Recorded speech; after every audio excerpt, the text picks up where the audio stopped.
네, 여러분 안녕하세요. 김광명의 물리세계. 자, 오늘 통합과학 편으로 준비를 해봤습니다. 자, 많은 학생들이 어려워하는 그 유명한 악명 높은 여러분 손실연력. 네, 손실연력 파트를 한번 좀 다뤄볼 거고요. 주제는 손실연력을 전력을 이제 줄여야 되겠죠. 네, 손해를 보면 좋은 게 아닙니다. 그렇기 때문에 손실전력을 줄이는 방법이라는 주제로 수업을 한번 준비를 한번 해봤습니다. 자, 차근차근 따라서 오시면 되겠습니다. 자, 여러분 손실력을 줄이는 방법을 제대로 이해하기 위해서는 여러분 좀 세 가지 내용을 좀 아셔야 한다라는 말을 좀 하고 싶습니다. 자, 1, 2, 3 이렇게 해가지고 세 가지 내용을 아셔야 이 손실전력에 대한 어떤 세계관을 우리가 제대로 이해할 수 있습니다. 자, 먼저 손실전력을 줄이는 방법, 당연히 손실전력을 먼저 알아야 되겠죠. 자, 전력부터 우리가 한번 보도록 하겠습니다. 자, 흔히 우리가 전력은 P라고 씁니다. 자, 그래서 손실전력은 P라고 역시 쓰면 되고요. 자, 전력과 구분하기 위해서 밑에 이렇게 조그맣게 P 손실 이런 식으로 적어주시면 되겠습니다. 자, 손실전력 P는 여러분 펜 색깔을 바꿔볼게요. 자, 빨간색으로 하겠습니다. I 제곱, 그 다음에 여러분 R이라고 생각을 하시면 됩니다. 자, 손실력 P는 I 제곱 R, 이게 여러분 손실전력 공식이라고 생각을 하시면 됩니다. 이제 어떤 그 문제집에 보니까 이렇게 어떤 재밌는 드립이 하나 나왔던데요. 네, 손실력 P는 I 제곱 R, 손에서 P 났어 IER 이런 식으로 나온 책도 있던데 여러분 공식을 외울 때 참고하시면 되겠습니다. 손에서 P 났어 IER 이렇게 생각을 하시면 될 것 같습니다. 자, 여러분 이때 여러분 I는 여러분 전류를 뜻하고요.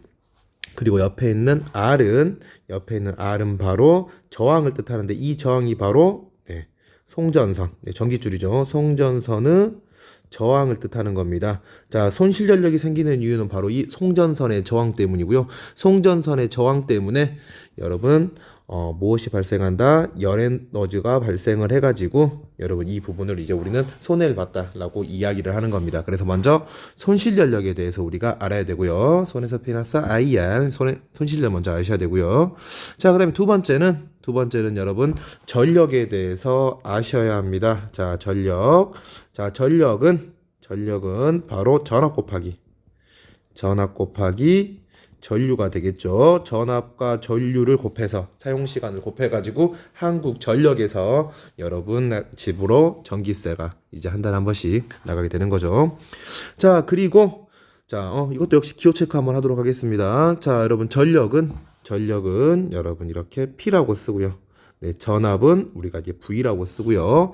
자, 전류는 색깔 바꾸겠습니다. 전류는 여러분 I라고 이렇게 기호로 씁니다. P는 VI, VIP. 전력을 다해서 공부한 여러분이야말로 진정한 VIP다. 뭐 이런 식으로 우리가 생각을 하시면 되겠습니다. 자, 그리고 여러분 이때 여러분께서 좀 주의해야 될 내용이, 여러분 손실전력은 앞에서도 이야기했지만 여러분 이 녀석은 송전선에서 생기는 녀석이고요. 자, 이 전력은 바로 발전소에서 보내주는 전력이라고 생각을 하시면 됩니다. 그래서 이렇게 여러분께서 아시면 될 것 같고요.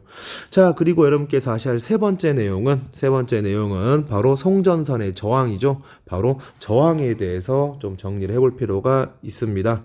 자, 저항이라는 녀석은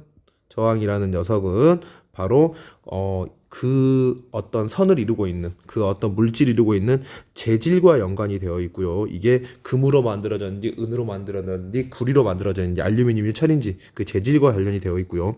그 다음에 저항이라는 녀석은 여러분 길이에 비례를 합니다. 그래서 길면 길수록 저항은 전류의 흐름을 방해하는 거잖아요.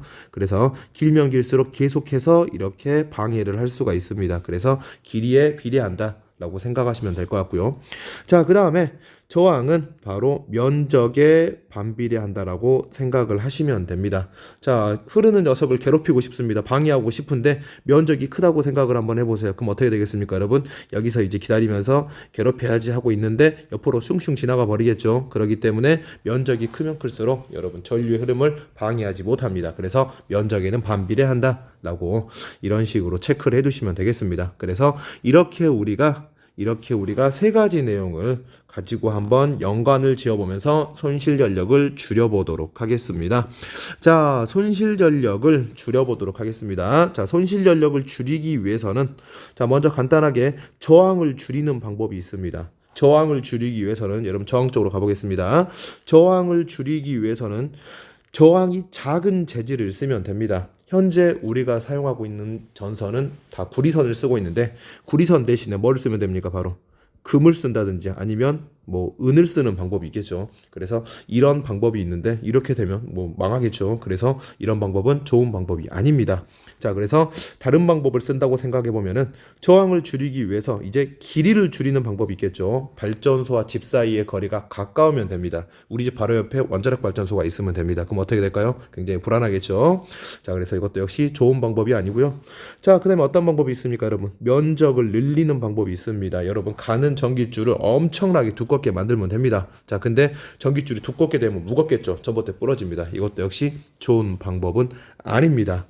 자, 그리고 여러분 저항을 줄이는 또 다른 방법 중에서 여러분 저항이 아예 없는 녀석을 쓸 수도 있습니다. 우리는 그거를 보고 이제 뭐라고 하죠? 바로 초전도체라고 이야기를 하죠. 초전도체는 임계 온도 이하에서 저항이 0이 되기 때문에 이런 물질을 사용하면은 물론 손실 전력은 없겠죠. 하지만 이것도 역시 상용화가 하는데 쉽지 않은 문제가 있습니다.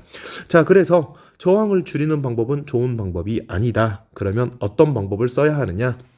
바로 저항 대신에 무엇을 줄인다? 전류를 줄인다라고 생각을 하시면 됩니다. 자, 전류. 여러분 이렇게 제가 빨간색으로 이렇게 전류를 따로 표시한 이유는 바로 이 전류가 이 전류이기 때문에 그런 겁니다. 그래서 이 전류가 이 전류, 이 아이가 이 아이입니다. 이 아이가 이 아이입니다, 여러분. 자, 그래서 전류를 줄이기 위해서는 이쪽으로 넘어올게요. 이 전류를 줄이기 위해서는 자, 발전소에서 일정량의 전력을 공급한다고 쳤을 때 전류를 줄이기 위해서는 전압을 높여야 되겠죠. 그래서 발전소에서는 높은 전압, 1000V 이런 식으로 송전을 하게 되는 겁니다. 우리 집에서는 220V를 씁니다. 220V를 쓰기 때문에 220V로 보내면 됩니다, 그냥. 근데 220V로 보내지 않고 바로 뭐 1000V랄지 이렇게 고전압으로 보내는 이유가 바로 여기에 있다라고 생각을 하시면 됩니다. 예를 한번 들어보도록 할게요. 자, 만약에 자, 전압을 예를 들어서 10배 높여서 자, 전압을 여러분 10배 높여서 송전을 한번 시켜보겠습니다. 자, 여러분 여기에 여러분 10이 들어가게 되면 어떻게 됩니까? 여러분 전력이 일정하기 위해서 전류는 10분의 1이 되겠죠. 그리고 10분의 1이 되기 위해서는 여러분 이쪽으로 갑니다. 빨간색, 같은 빨간색, 이 아이가 이 아이입니다. 그래서 10분의 1의 제곱이 됩니다. 그럼 어떻게 됩니까, 여러분? 10분의 1의 제곱인 100분의 1이 되는 겁니다. 그래서 손실 전력은 100분의 1배로 확 줄어들기 때문에 우리는 10배 정도 아니면 그 이상 100배 이런 식으로 아주 높게 여러분 전압을 높여서 보낼만 하다라는 거죠. 그래야 손실 전력을 줄일 수 있다라고 생각을 하시면 되겠습니다. 여러분, 그래서 이렇게 손실 전력을 줄이는 방법에 대해서 이렇게 좀 정리를 한번 해봤는데요. 이렇게 세 가지 내용을 잘 이해하시고 이것들을 잘 연결 지으면서 이해를 하시면은 손실 전력 문제는 틀리지 않지 않을까라고 생각을 합니다. 자, 여러분 오늘 수업 일단 여기까지고요. 학생들 항상 응원합니다. 여러분 포기하지 마시고 끝까지 열심히 공부를 하시기 바랍니다. 여러분 화이팅입니다.